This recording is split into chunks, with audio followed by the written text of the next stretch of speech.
Hi there guys, and welcome to another ST150 video.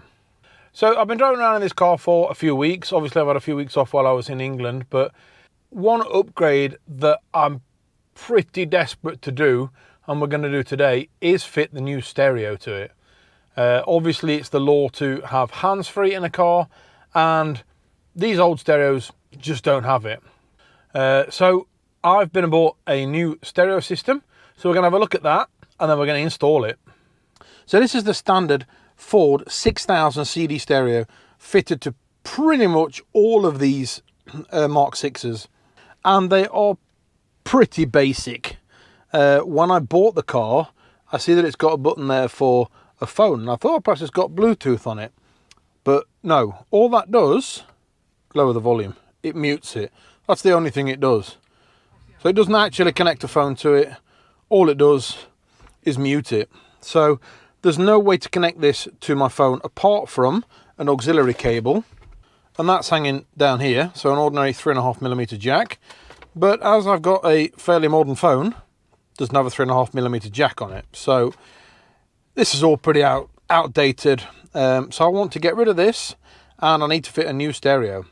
So I've got a box. So I've gone with this kit from a place called Fatman Customs, which, if you ask me, is quite fitting with the fact that there is a, well, is the Fatman going to fit it? So I did contact about 3 or maybe 4 different companies in Sweden, and I gave them a specification list of what I wanted to do with this car. So obviously it's for this car, and what I want in the way of stereo. I might fit an amp later on, but I definitely want to upgrade the speakers in it.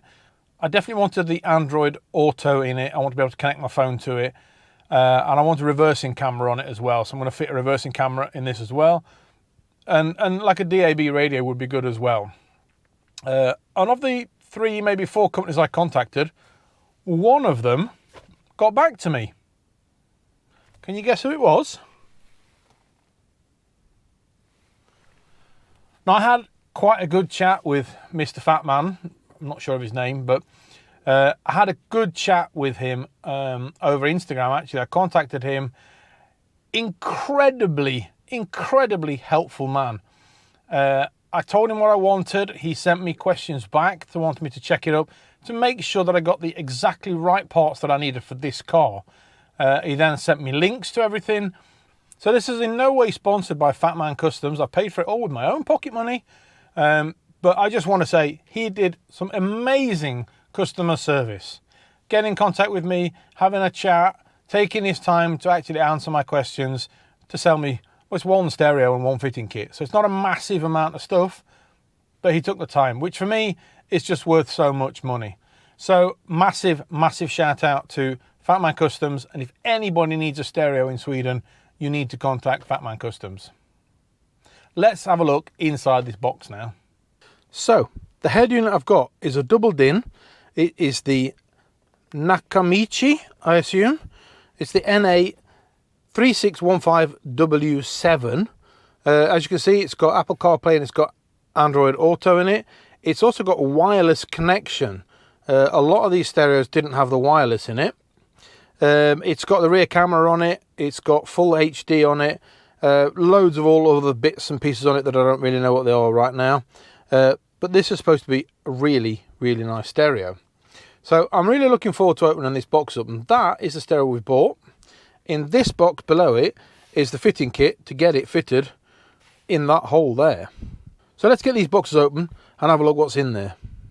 So this is the fitting kit for the Mark 6 Fiesta. So there are 2 frames in there, which I assume go into this hole here. There is another one there which I assume fits the stereo. There is a double DIN cage there as well for it, with mounting brackets and foam and all the rest of it. The other thing I've got here is there's an aerial adapter, so that'll fit to kind of any radio. There is also a universal head unit connection lead. I think this connects to the plug for the steering controls, so I will be able to still use the stereo from the steering controls. And then obviously there's the wiring kit there, and I think that is part of the interface to get the stalk on the back of the steering wheel to fit onto this radio. So that all came in this kit. And like I say, when I looked on the internet, there was loads of these kind of kits, and I didn't really know what it was. But Fatman Customs, he's the guy that told me this is what you need. He actually, before he gave me the part numbers for this, made me come out here, take the stereo out, check to make sure that I had a 12-volt feed at the back of the stereo, because some don't have it, some go through the CAN bus system. If it goes through the CAN bus system, then you need a different kit of this. But he made me come out, check it before he gave me the prices of any parts. Again, brilliant customer service. He could have sold me something that didn't fit or wasn't right, but he didn't. He made me check it, made sure it was absolutely right before I ordered anything. So that is basically the fitting kit that you need to fit the stereo into that hole there for the Mark 6 Fiesta. So let's now have a look at the stereo itself. So out of the box, we have the stereo. As you can see, it's a double DIN. On the back of it, it comes with the Bluetooth adapter aerial. It also comes with 2 USB connectors, so you can actually pull a USB cable out and put it like in a glove box or something. It does have outputs for, you've got a video in, a video out, auxiliaries there, you've got video outs and a reversing camera there, so they all connect in there. Microphones, antennas, GPS aerial, and then the connectors to the power and stuff like that. So the rear of the case is pretty standard, to be honest. Front of the stereo, it does have a what looks like a USB-C socket for it, but a very nice simple screen. There's no external buttons to catch on or anything like that. It's all nice and smooth, and I quite like the look of that stereo. In the bag itself, there is about 1 billion cables in there. What looks like the microphone, there seems to be a remote control. Not quite sure what the remote control's for yet. Power leads, auxiliary leads, things like that in there, but we'll get more into that when we've ripped that out of there. So one of the first things that I've had to get and sort out is one of these kits. And this is a kit for all sorts of radio pins to pull different types of radios out. I don't believe it actually says Ford in any one of these, but I believe that those ones are the ones that fit in the corners of this stereo. So they're the pins that you need to get this stereo out. Could possibly be those as well, because there's actually 4 of them, so possibly those ones as well, but we'll soon find out if I need these 4 or those 2. But there's a set for BMW. There's the standard Ford ones that you'll pull out of most Ford stereos with these pins, and then there seems to be some sort of a JVC and a Pioneer one. They're like for standard JVC stereos. So I'm going to try these ones and hopefully they work. And what you do with these is you put them in those holes there.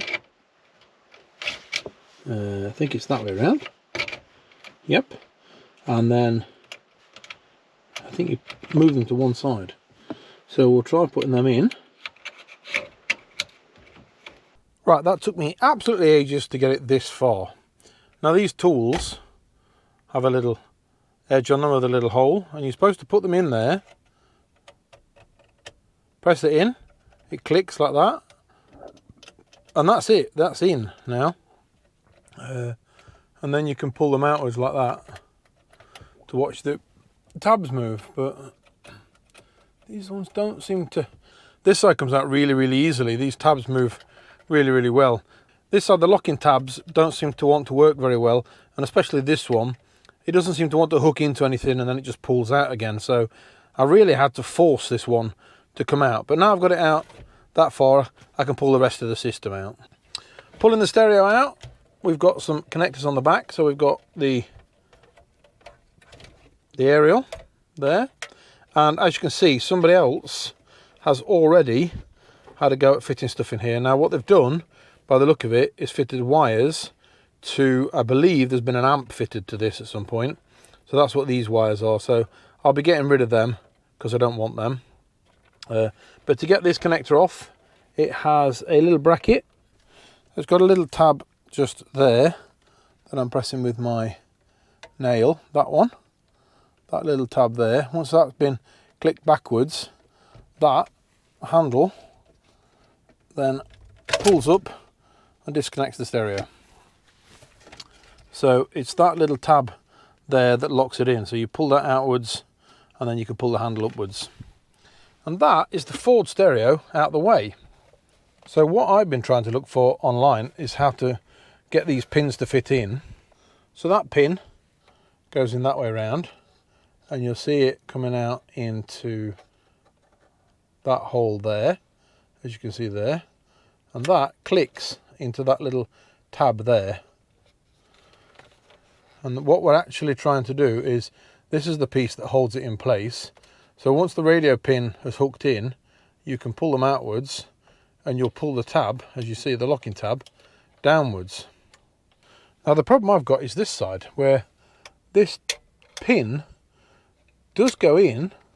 It is supposed to hook onto that little clip, but as you can see, when you try to do anything with it, it doesn't quite move properly.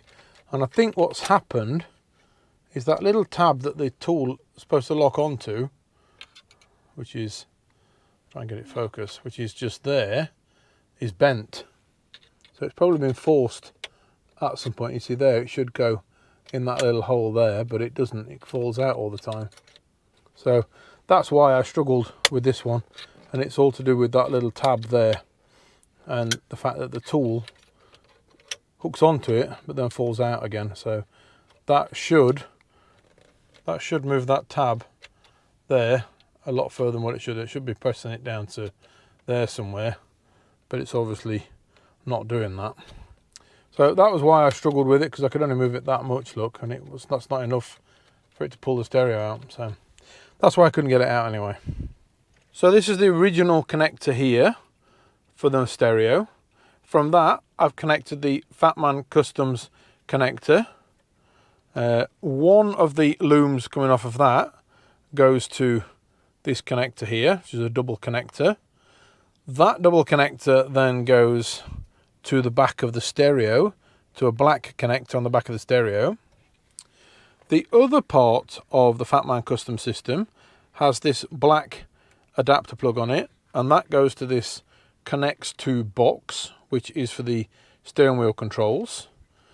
And that has this black wire here that goes to the steering wheel input jack on the back of the stereo. So there's one there for the microphone, and then there's one there for the steering wheel inputs. So that has all connected that up. It is a lot of wiring to be hidden in the back of there, but I think there's plenty of room in there. There is a cable supplied with the stereo here for amplifier. So there's a subwoofer, right left outputs, right front outputs, things like that. So they're all there. Not 100% sure what that wire does, but it's got one of them. I don't quite know why it's got 2 cables going in and 8 cables coming out, but that does something, but I'm not sure what it does. But that lot was supplied with the stereo, and I don't think I'm going to need any of it, but I can't get the plug back out the back of the stereo. So that's going to stay in there because I can't get it out. Going back to these 2 USB ports here, we've got a USB one here, so we can plug a phone or something else into there with the USB socket. This one here, as it's marked up CPAA, is for the CarPlay or the Android Auto. So you can plug a phone into there with like a USB-C connector and plug your phone straight into there. But this stereo does actually have a Wi-Fi and a USB aerial on here, so it should connect remotely to my phone, and I don't need to have any extra cables plugged in anywhere. So that I think is quite handy, and was one of the things that really attracted me to this head unit. The other thing I've done is got rid of these. These were the ends that were connected to the main wiring harness. Then there was this box. It went to this box, which had 2 RCA connectors on the end of it, and this one connected by what looked like an old internet phone socket was put into the little, that was plugged into the little box just underneath the steering wheel just there.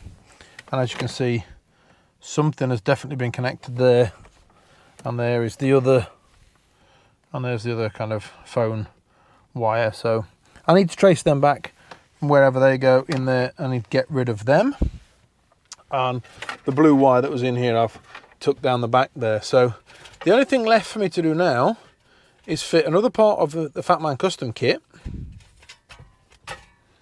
which is this frame here. Now, as you can see, that colour match is pretty good against the original. So that frame fits into there. It fits into the original holes that are there. And then you can put the bracket for the stereo and mount that to that. And then we can push the stereo into that hole. So that's what we're going to do now. This is quite easy to remove. It's just got some little tabs on the side.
Oh my God, let me get that back out.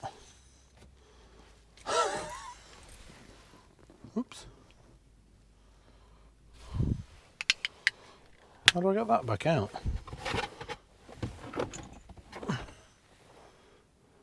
Right, so after a lot of playing around, I finally got it fitted. Now I have to say that this frame here is quite rounded. This is the original frame here for the stereo. It's quite rounded there.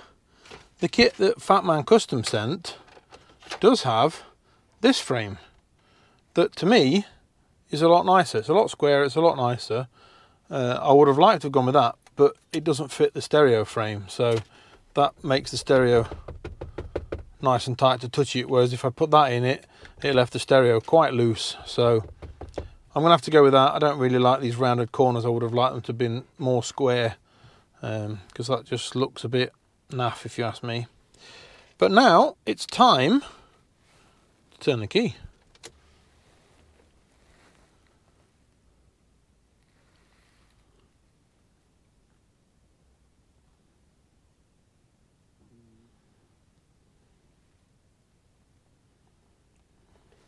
There we go. So let's set this up. Okay, it doesn't have Swedish, so we'll take English, and we are in Europe. Yes. Well, we have sound. Looks quite a nice little radio. So there we can see the screen on there. Obviously I need to set the times and dates upon it. It is quite a nice little radio. Quite a nice little screen to move across. It's got 3 panels by the look of it. So I'm going to connect my phone to this in a few minutes, and then we'll test to see what the rest of it looks like. Obviously there we can set the time, we can set the sound, different kind of wallpapers. See if we can load up my own. I'm not sure. I like the brushed one. Yep, that looks quite nice. Hopefully I can load up my own wallpaper, but we'll soon find out if I can or not.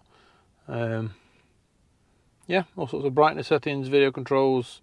We've got the there's loads of stuff in there. Sounds and the time. So I'll do a quick setup of this and then I'll get back to you in a minute. The Android Auto works absolutely perfectly, really, really good, really quick. And with the wireless as well, I don't have to plug my phone into anything, which is one of the things I really, really wanted. As you can see, starts up straight away.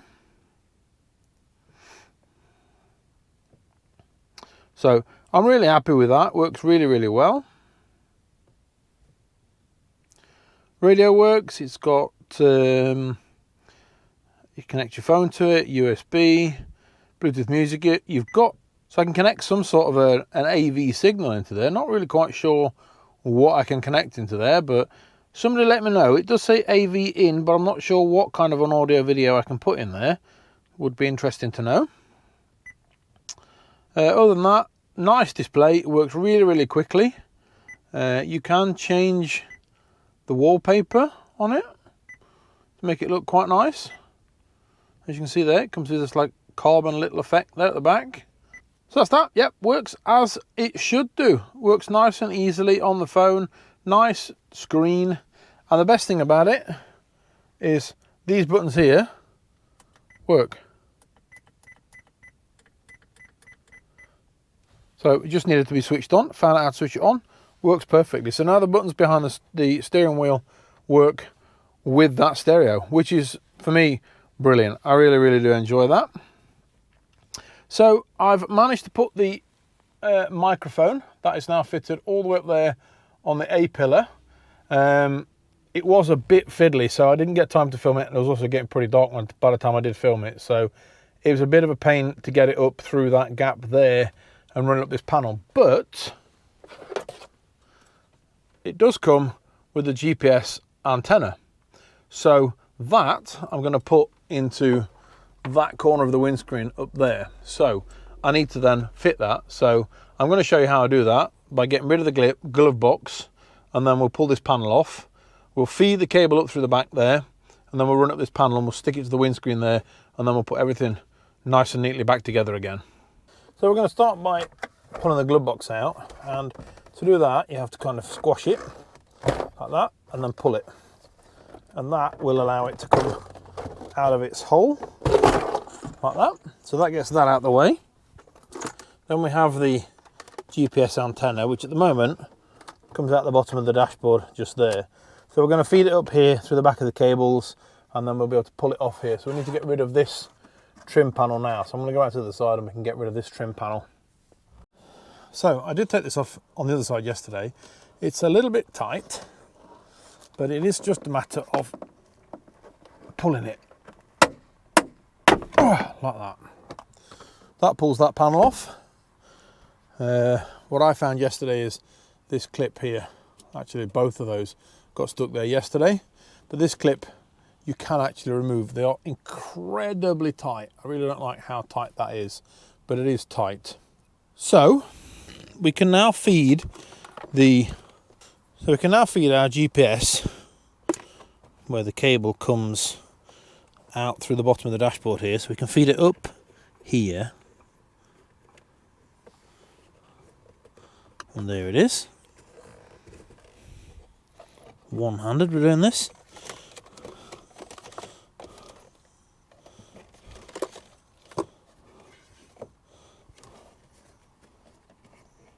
And we'll pull the little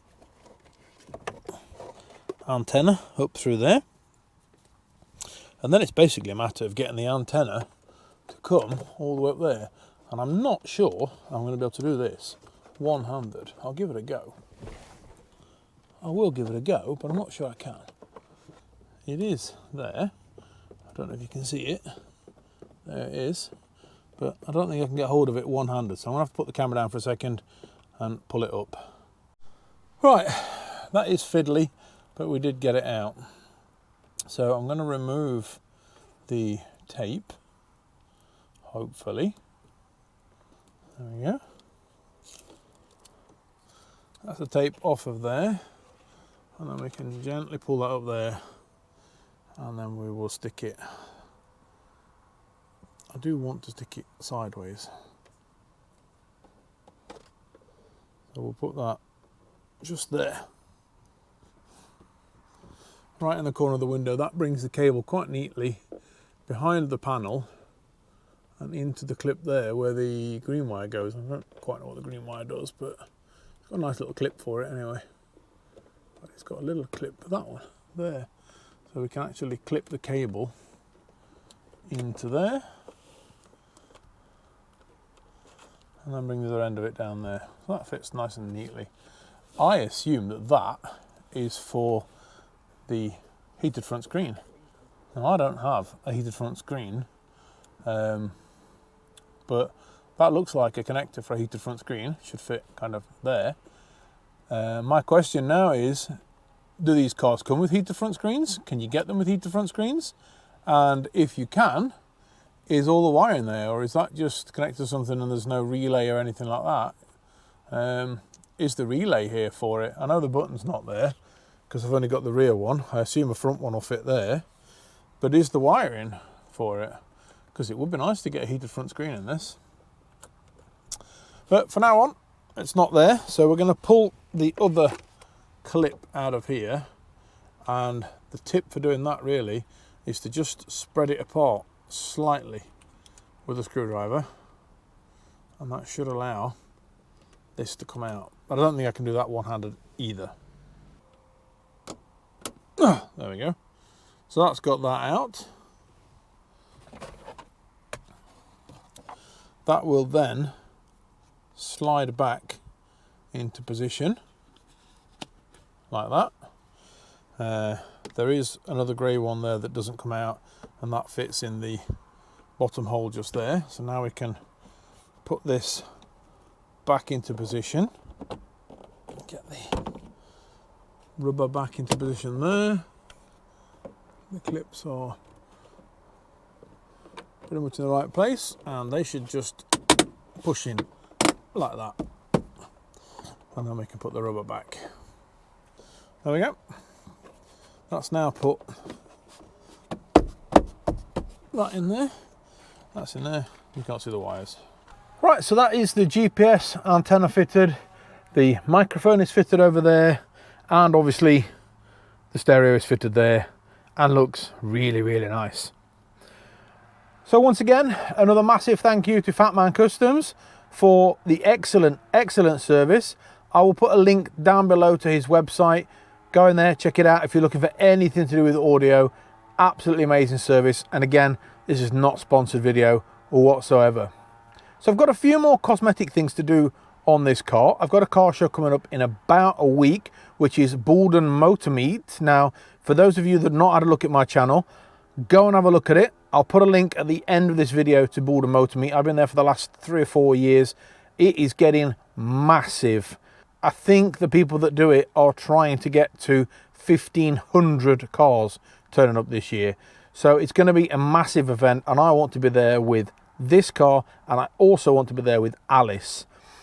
But this car needs a little bit of work first before I get there. So there's more body work to do on this car. I've got a bit of rust to sort out, another few bits to do. I've had some bits been sent away, let's put it that way, while I've been in England.